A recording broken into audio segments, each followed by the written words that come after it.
மாலை வணக்கம். நான் கொஞ்சம் சீக்கிரமா போகணும். ரீ ரெக்கார்டிங் பண்ணிக்கிட்டு இருக்கேன் ட்ரெயின் படத்துக்கு.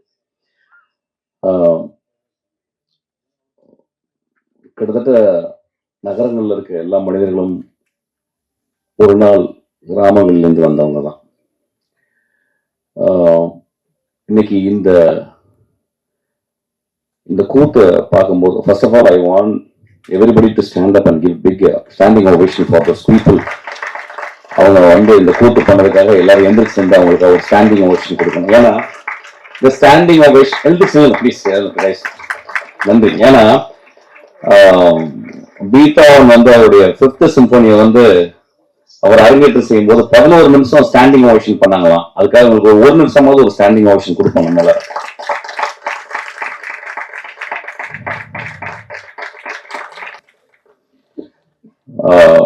இவங்கள்ட்ட இருந்து சிவாஜி ஐயாவும் எம்ஜிஆர் மட்டுமே வரல, இவர்கிட்ட இருந்து இசைஞானி இளையராஜாவும் வந்திருக்காங்க. நன்றிங்க, ரொம்ப நன்றி, தேங்க்யூ. அந்த கிராமத்துல இருந்து சென்னைக்கு வந்தவங்க ஒரு மகசூல், அந்த மகசூல் கிராமம் தான். அது வந்து எல்லாருமே அப்படிதான் மைக்ரேட் ஆயிருக்கும். அப்படி வரும்போது இன்னைக்கு அந்த சத்தத்தை பார்த்த உடனே எனக்கு என்னமோ ஒரு பாதி செத்து போன மூளையும் பாதி செத்து போன இருதயம் எழுந்தது போல நான் உணர்ந்தேன். ஆக்சுவலா அந்த அளவு ஆதிக்குள்ள போயிட்டு என்னை வந்து எழுப்புச்சு. ஆக்சுவலா ரொம்ப நல்ல மாலை இது. வந்து நேற்று வந்து திடீர்னு குழந்தை வந்து என்கிட்ட வந்து நீங்க வரணும் அப்படின்னு கேட்டா, நான் வரண்டாமா, ஏன்னா என்னுடைய அசிஸ்டண்டா நீ என்ற படம் தெரியல. ஓகே, நான் 5ஆவதுல ஒர்க் பண்ண. ரொம்ப சென்சிபிளான சக்தி. அதுக்கப்புறம் சினிமா பயணத்துல இருந்து வெளியே போயிட்டு வந்து அப்புறம் சினிமாலே இருப்பான், பட் நிறைய வேலைகள்லாம் செய்வான். அவன் வந்து ரொம்ப நாளைக்கு முந்தைய ஒரு கதை சொன்னான். இந்த கதை எனக்கு வேக தான் ஞாபகம். ஆனா வந்து சார், இந்த கதை ஒரு நாயை பத்தி, நாய்களை பத்தி, அதுக்கு பின்னால அதுக்கு முன்னால இருக்க மனிதர்களை பத்தி அப்படின்னா கதை சார்.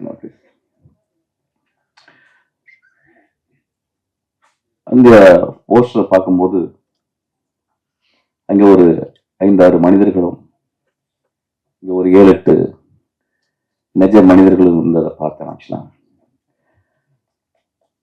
அந்த நிஜ மனிதர்களுக்காக ஒரு கிளாப் பண்ணுவோம். ஏன்னா அந்த ஒரு மேடையில் போய் என்ன பேசுறது அப்படின்றது வந்து பெரிய குழப்பம். ஆக்சுவலா அது எப்படி ஆரம்பிக்குதுன்னு தெரியல. அப்ப பார்க்கும்போது நான் உத்து பார்க்கும்போது இந்த கண்கள்லையும் அந்த கண்கள்லையும் ஒரு டிஃபரன்ஸ் பார்த்தேன். அந்த கண்கள்ல ஒருத்தன் வந்து ஒரு ப்ரொடியூசர் பெரிய ஹீரோ ஆகணும் அப்படின்ற மாதிரி ஒரு கனவு இருக்கு. அங்க ஒரு வில்லன் ஒருத்தர் இருக்காரு, மலையாளத்துல இருந்து வில்லனாகவே வந்த மாதிரி இருக்காரு. இந்த பாண்டியராஜன் படத்துல நான் தான் வில்லனா நடிக்க வேண்டியது. ஆக்சுவலா அவர் நடிக்கிறாரு.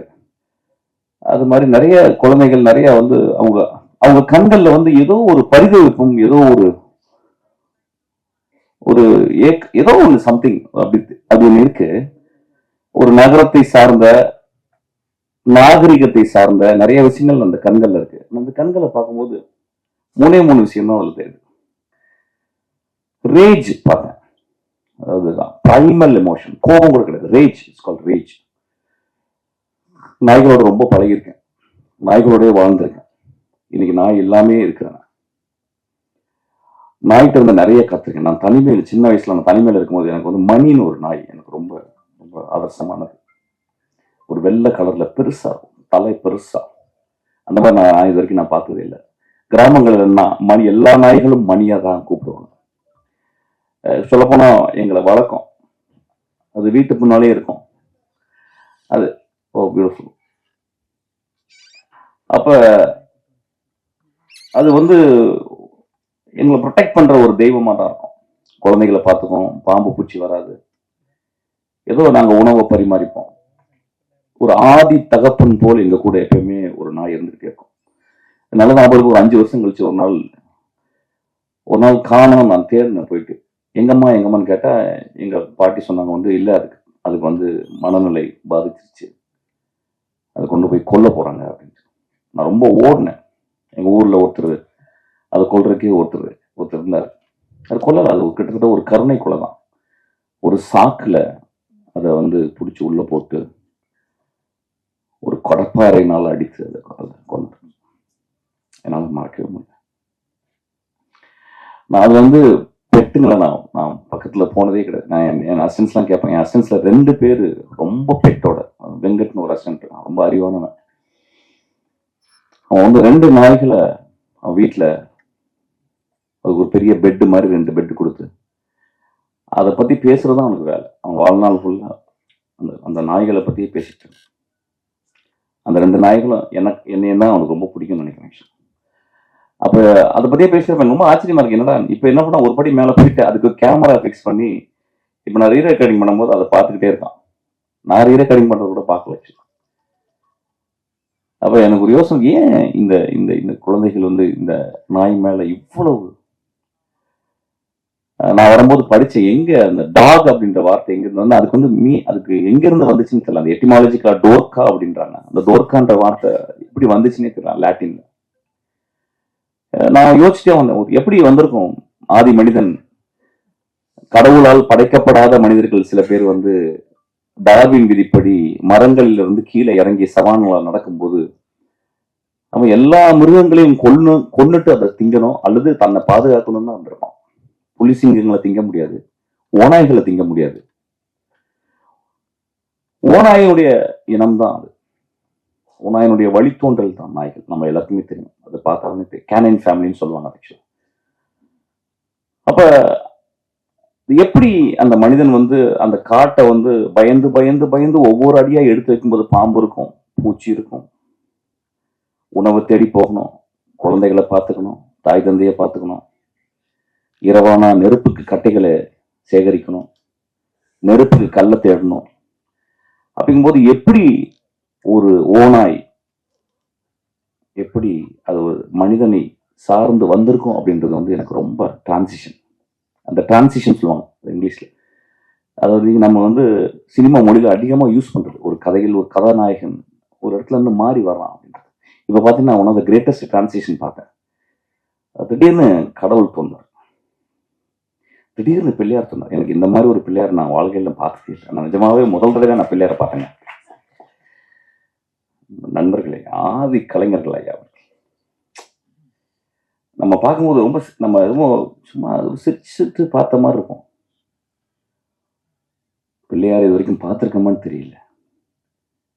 பிள்ளையாருக்கு எப்படி ஒரு வடிவம் வந்ததுன்னு தெரியல. யாரோ எழுதுனாங்க, எப்படியோ எழுதப்பட்டிருக்கும். அது புனைவா அல்லது புனைவு இல்லையா அப்படின்றது தெரியாது. ஆனா நெஜ பிள்ளையார் இன்னைக்கு நம்ம பார்க்கலாம். ஒரு துண்டை சுருட்டி, அதுதாங்க, அதான் பொயட்ரி, அதுதான் greatest art. I was astounded.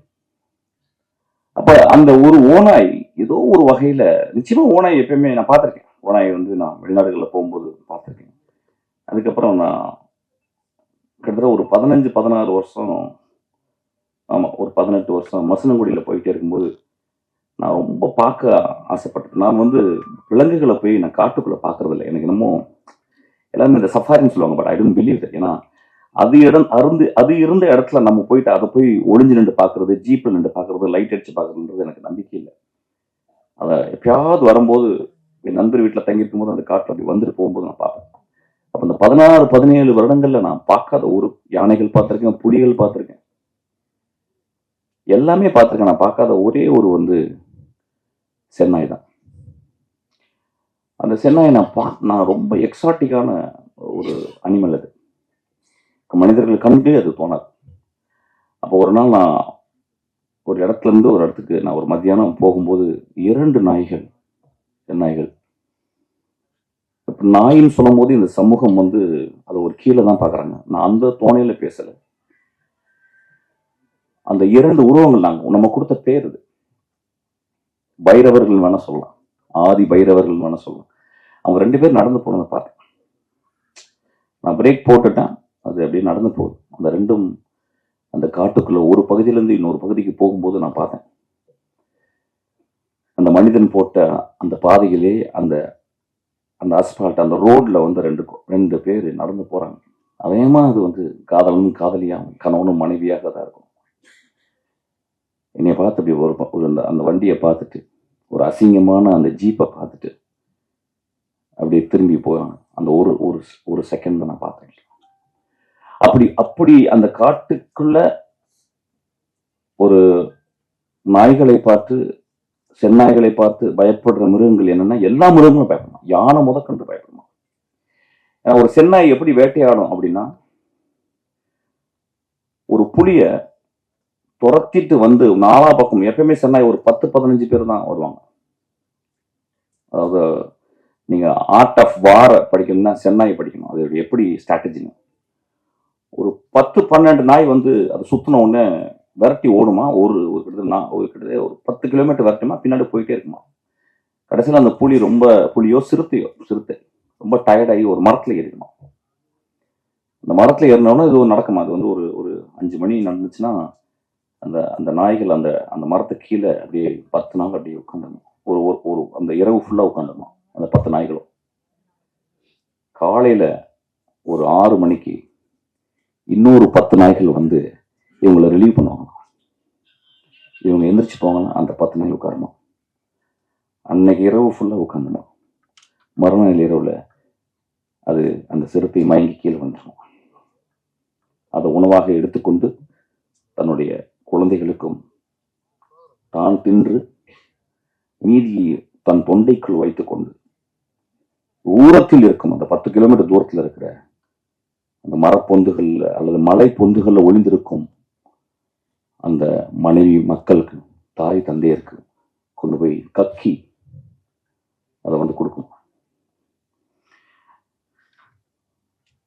ஏதோ ஒரு வகையில நம்ம வந்து பிராணிகளை ஒத்து பார்க்கறத வந்து தவறிட்டோம், அல்லது மனிதர்களை ஒத்து பார்க்கறத தவறிட்டோம். இந்த கண்களை ஒத்து பார்த்தீங்கன்னா அந்த கண்கள்ல வந்து டீபோஸ்ட் அனிமலிஸ்டிக்கான ரொம்ப தேவையான ஒரு வனத்தை பாதுகாக்கிற அந்த 3 பார்வைகள் இருக்கும். ஒன்று ரேஜ், அதுக்கப்புறம் புரியாத தன்மை, என்ன நடக்குது நம்மளை பத்தி, என்ன இங்க அழகுன்னு ஒரு படம் பண்றாங்களா, நம்ம என்ன பண்றோம். ஏன்னா எல்லாருமே நடிக்கலாம், ஏன்னா எல்லாருக்குமே வந்து சிவாஜி ஆகணும், கமல்ஹாசன் ஆகணும், அப்படி ஆகணும் ஆசை ஆகணும். நான் அதை நடிக்க வைக்கும்போது அது என்ன பண்ணும் ஆக்சுவலாக, அதுக்கு டேக் எல்லாம் சொல்ல முடியாது. ஓகே டேக் இது நல்லா கொஞ்சம் வேற மாதிரி பண்ணுங்க அப்படின்னு சொல்ல முடியாது. ஸோ நம்ம என்ன பண்ணணும், கேமரா கொண்டு வச்சு வி ஹேவ் டு வெயிட். நான் ஒரு 2-3 தடவை நாய்களோட நான் ஒர்க் பண்ணிருக்கேன். நீங்க டேக் எல்லாம் சொல்ல முடியாது. அங்க போயிட்டு நீங்க மூட் அவுட்லாம் ஆக முடியாது, அது மூத்திரம் அடிச்சிடும். So you have to wait patiently, you have to. அப்புறம் அதுக்கு ஸ்கிரிப்ட் வேற மாதிரி எழுதணும்.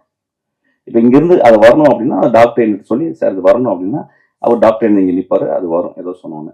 சில டைம் கோமாய் போடாம அப்படி கூட போயிடும் ஆக்சுவலா. Then we have to wait. அப்புறம் then we have to wait. நான் ஒரு நாள்லாம் வெயிட் பண்ணிருக்கேன்.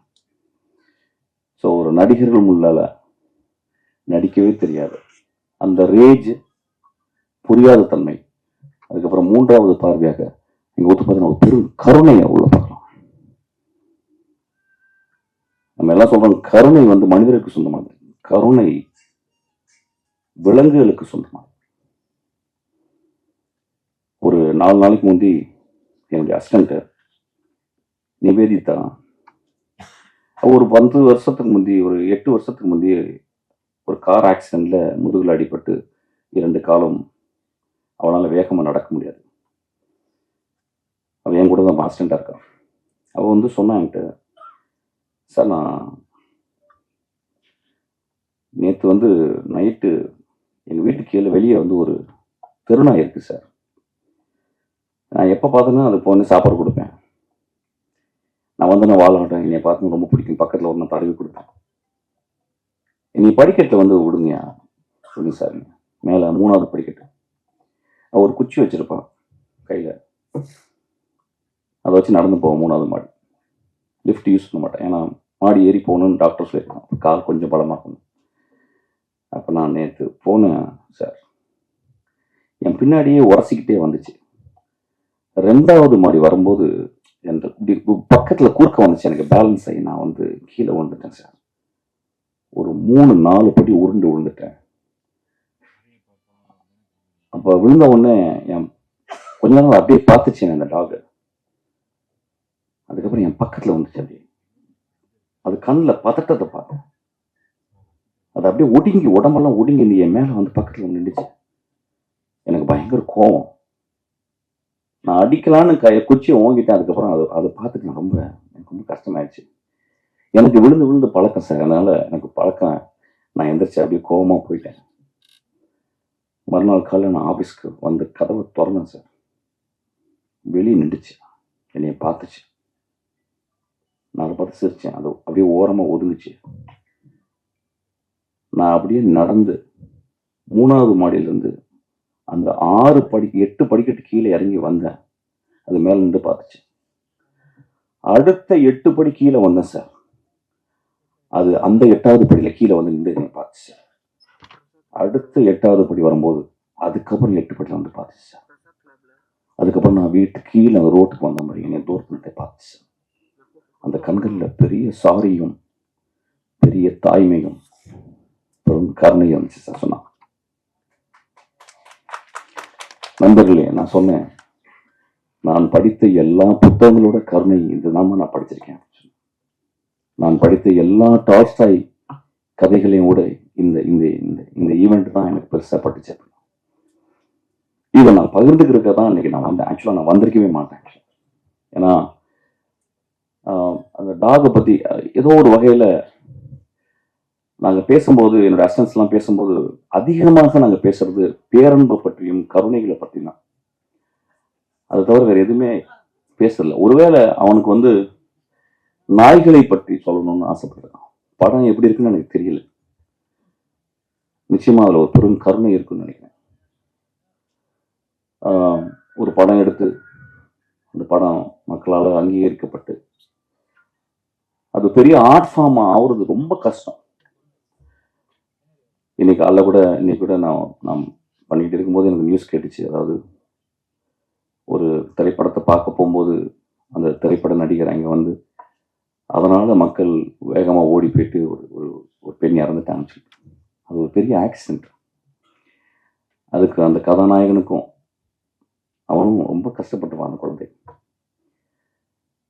நடிகர்கள், சினிமாக்காரர்கள் எப்பொழுதுமே நாங்களும் ஒரு நாய்களை போலதான்.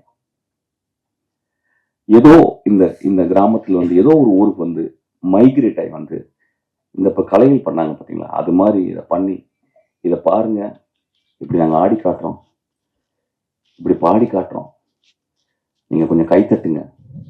இந்த மனிதர்கள் நீங்கள் வந்து ஆடினவங்க கொஞ்சோண்டு கைத்தட்டினா போதும், அவங்க வாழ்க்கை போதும். ஆனால் நாங்கள் கொஞ்சம் மாறி எங்களுக்கு கொஞ்சம் காசு கொடுங்க. உங்கள் காசை வச்சு தான் நாங்கள் சாப்பிட்றோம், உங்கள் காசை வச்சு தான் எங்களுக்கு கார் வாங்குறோம், உங்கள் காசை வச்சு தான் எல்லாம் பண்ணுறோம். நான் கொஞ்ச நாளுக்கு முந்தி வந்து ஏதோ ஒரு பெரிய படம், அந்த படம் ஃபெயிலியர் ஆகும்போது நிறைய ரசிகர்கள் வந்து பயங்கரமாக அதை வந்து விமர்சனம் பண்ணி பேசி அதுக்கு எல்லா உரிமையும் இருக்குது. நான் என்னுடைய அசிஸ்டண்டாக தான் சொல்கிறேன், இந்த படம் நியாயமாக இருக்கும் பட்சத்தில், நன்றாக இருக்கும் பட்சத்தில் இந்த பத்திரிகைக்காரரும் பார்வையாளர்களும் இதை கொண்டு போய் சேர்ப்பாங்க. அந்த படத்தில் நியாயமும் தர்மமும் இருந்தால். ஏன்னா அவங்க உரிமை இருக்கு. அதுதான் நான் சொல்ல வந்தேன். அசிஸ்டண்டா வேற வேலை மேடையில் சொல்லியிருப்பானான்னு தெரியல. ஆக்சுவலாக அதில் ஒரு உண்மை இருந்தால் கூட போதும், வளர்த்து வச்சு கொண்டாடுவாங்க. ஏதோ ஒரு வகையில் சில அசதி. ஏன்னா இந்த வாழ்க்கை ரொம்ப அசதியாக இருக்கு. நான் பார்க்க தெரியுது. ஏன்னா அவங்களுக்கு வந்து ஓடிடி பிளாட்ஃபார்மில் அவ்வளோ படங்கள் இருக்குது. வாழ்க்கையில் வந்து 1.25 வினாடியில் பார்க்கக்கூடிய இன்ஸ்டாகிராம் இருக்குது. 24 hours பார்க்குறோம். இதெல்லாம் மீறி நம்ம ஒரு நரேட்டிவ் சொல்லும் போது அந்த நரேட்டிவ் ரொம்ப பவர்ஃபுல்லாக இருக்கணும்னு அவங்க ஆசைப்படுறாங்க, அவங்க கேட்குறாங்க. நம்மளும் படித்து வளர்றோம், அவங்க 200 மடங்கு அவங்களும் பார்த்து பார்த்து படித்து வளர்றாங்க. ஸோ ஒரு படம் அவங்களுக்கு நல்லா இல்லாம்போது ரொம்ப கோபம் வந்துடுது, வெகுண்டு வந்துடுது. அவங்க மேலே ஒரு கேமரா கொண்டு போய் காட்டிடுறோம். அதில் அந்த மனிதர்கள் வந்து தவறாக சில வார்த்தைகள் பேசுகிறாங்க. அது ரொம்ப மனசு வருத்தத்தை. நடிகர்கள் நீங்கள் கொஞ்சம் கருணையோடு பார்த்துக்கணும். இந்த சொல்கிறதுக்கு நான் அச்சப்படலை. நான் கங்குவா படம் நான் பார்க்கல. இதனால அந்த படத்தை பற்றி விமர்சனங்கள்லாம் வந்துச்சு. இன்னும் கொஞ்சம் கருணையோடு நீங்கள் பார்க்கணும். ஏன்னா சூர்யா போன்ற ஒரு ஒரு நல்ல நடிகர், ஒரு அழகான நடிகர், நம்ம வந்து பத்திரமா பார்த்துக்கணும் எல்லாரும். அவங்களெல்லாம் ஒரு சிவகுமார் மாதிரி ஆளுங்களை நல்லா யோசிச்சு பாருங்க. இன்னைக்கு நம்ம கையில் வந்து சிவாஜி இல்லை, நம்ம கையில் வந்து எம்ஜிஆர் இல்லை, பெரிய பெரிய ஆளுங்கள். அவங்களோடலாம் பணியாற்றிய ஒரு சிவகுமார்னு ஒரு மனிதன் இருக்கான். எவ்வளோ முக்கியமான மனிதன் நம்மளுக்கு. அவங்க வீட்டில் வந்த 2 குழந்தைகள் ரொம்ப நல்லது. இப்போ நான் ஒன்று விமர்சனம் பண்ணலாம். அடுத்து நீங்கள் சூர்யாவுக்கு கதை சொல்ல போறீங்கன்னா நான் சொல்லவே போகிறதில்ல. ஆக்சுவலாக படம் கொடுத்தா கூட நான் ஒத்துக்க மாட்டேன். பட் நான் கருணையோட பார்க்க சொல்றேன். ஏன்னா கருணையை பத்தி பேசும்போது நான் கருணையோட ஒரு படத்தை வெற்றி பெறதுக்காக இந்த குழந்தைகள் நாங்கெல்லாம் எவ்வளவு கஷ்டப்படுறோன்றது சொல்லி உங்கள்கிட்ட வந்து மடி விரிக்கல. கிட்டத்தட்ட வாழ்க்கையை மறந்துட்டு வேலை செஞ்சுக்கிட்டு. அப்போ ஏதோ சின்ன ஒரு பேலன்ஸ் ஆக்சுவலி. அதாவது ராக்கெட் இன்ஜினியர்ஸ் சொல்லுவாங்க, ஒரு 10 வருஷம் கஷ்டப்பட்டு 24 மணி நேரம் ஒத்த சிந்தனையோட கான்ஸ்டன்ட் விஜிலன்ஸோட ஒரு ராக்கெட்டை டிசைன் பண்ணும்போது அது ஏதோ ஒரு சின்ன ஒரு ஒரு சின்ன வயர் கொஞ்சம் புரிஞ்சா கூட அது வானிலை வெடிச்சிருக்கு, ஒண்ணுமே பண்ண முடியல. அப்படித்தான் சினிமாவும் பார்க்கலாம். ஒரு சினிமாவும் ஒரு ராக்கெட் இன்ஜினியரிங் தான். ஒரு 500 கலைஞர்கள் கான்ஸ்டன்ட் விஜிலண்டோட ஒரு திரைப்படத்தை அப்படியே ஒரு சின்ன சின்ன இலையா பண்றோம். சில டைம் ரொம்ப அங்க அந்த அந்த மூத்த கலைஞன் ஒருத்தர் இருப்பான், அந்த டைரக்டர் ஒருத்தர் இருப்பான் பாருங்க, அவன் வந்து ஒரு ஒரு இறப்பை நோக்கி போற அளவுக்கு போகும்போதுதான் ஒரு படைப்பு உருவாகுது. அவன் அங்க செத்து போவான் கடைசியில. அந்த நாளை வந்து ஃபைனல் அந்த ஷாட் முடிஞ்சு அந்த அந்த ஃபைனல் மிக்சிங் முடியும் போது பார்த்தீங்கன்னா, வெளியே வரும்போது பார்த்தீங்கன்னா நல்லா ஞாபகம் இருக்கு. ராஜீவ் மேனன் சொன்னாராம் ஒரு யாரையா அது ஃபைனல் ஏதோ உள்ள போகும்போது யாரையா அது கீழே பட்டு கிடக்குறா அப்படி செருப்புக்குள்ள இருந்தோம் சார், அவர் பேர் பாலான்னு சொன்னாங்களாம். அதுதான் சேது பாலா. செத்து போற தவிர அந்த டைம்ல தான் அந்த படம் உருவாகுது ஆக்சுவலா. அப்போ ஒரு படம் உருவாகும் போது நம்ம வந்து படம் நல்லா இல்லைன்னு சொல்றதுக்கு ரொம்ப உரிமை இருக்கு. ஏன்னா நீங்க 150 ரூபா கொடுக்குறீங்க. அப்புறம் ஒவ்வொரு பத்திரிகையாளரும் எல்லாம் சினிமா தெரிஞ்சவங்க. நான் நான் சொன்ன சித்திரம்பேசி பார்த்து நான் கதை சொன்னேன், ஏவிஎம்ல சொன்னேன். அது நல்லா இருக்குன்னு சொன்னவர் அங்கே உட்காந்துருக்கிற வெள்ளை சட்டப்பட்டு துளசி பெருமாள். அவர் நல்லா இல்லைன்னு சொல்லியிருந்தா நான் நல்லா இருந்திருக்கேன். ஸோ அவங்க தான் பத்திரிக்கை. நம்மளும் அதை ரொம்ப புரிஞ்சுக்கணும். இது 2 பேரும் கையை கோர்த்து படங்கள் நல்லா இல்லாட்டினாலும் நல்லா இல்லாட்டினாலும் அதில் இல்லையா இப்படி பண்ணலாம், ஏன் இப்படி பண்ணியிருக்கோம் அப்படின்னு சொல்லலாம். சினிமாவை எல்லாரும் நம்ம பத்திரமா பார்த்துக்கணும். ஏன்னா சினிமா மட்டும்தான் அறத்தையும் அழகையும். இப்போ நீங்கள் பார்த்தீங்கன்னா என்ன ஒரு பெர்ஃபார்மன்ஸ், வாட். எனக்கு வந்து இன்னைக்கு நைட் ஃபுல்லாக பேசிகிட்டே இருக்கலாம் போல இருந்துச்சு. இந்த படம் இந்த மனிதர்களுக்காகவும் அந்த நடிகர்களுக்காகவும் ஓடணும்னு நான் வந்து கேட்டுக்கிறேன். நான் வரும்போது ரொம்ப டயர்டாக வந்தேன். ஆனால் ஒரு 200 நாளுக்கு வந்து நான் சக்தியோடு இயங்கக்கூடிய அளவுக்கு இந்த மனிதர்கள் வந்து இன்னைக்கு ஒரு எக்ஸ்ட்ரானரியான ஒரு பெர்ஃபார்மன்ஸ் பார்த்தேன். இந்த பெர்ஃபார்மன்ஸ் யார் டிசைன் பண்ணான்னு தெரியல. மேபி என்னுடைய டைரக்டர் டிசைன் பண்ணான்னு தெரியல. ஏன்னா ஹூ அவர் டிசைன் இந்த மாதிரி ஒரு பெர்ஃபார்மன்ஸ் பண்ணவங்க வந்து ரொம்ப ஒரு அறிவான, ரொம்ப மனதுக்கு ரொம்ப ரொம்ப எளிமையான மனிதர்கள் தான் இந்த மாதிரி சொல்ல முடியும். I'm so moved by them. I'm so thankful to them. இந்த படம் ஓடணும்னு நான் மனிதர்களை கேட்டுக்கிறேன். இந்த படம் நியாயமா இருந்தா ஓடுன்ற சக்தி பயப்படாத. இல்லைன்னா அடுத்த படம் பண்ணுவோம், அதையும் ஒழுக்கமா பண்ணுவோம். அதான் ரொம்ப முக்கியம். Thank you so much. இந்த படத்துல ஏதோ ஒரு உண்மை இருக்கு, இந்த படத்துல ஏதோ ஒரு கருணை இருக்கு, இந்த படத்துல ஏதோ அறம் இருக்கு. Thank you so much.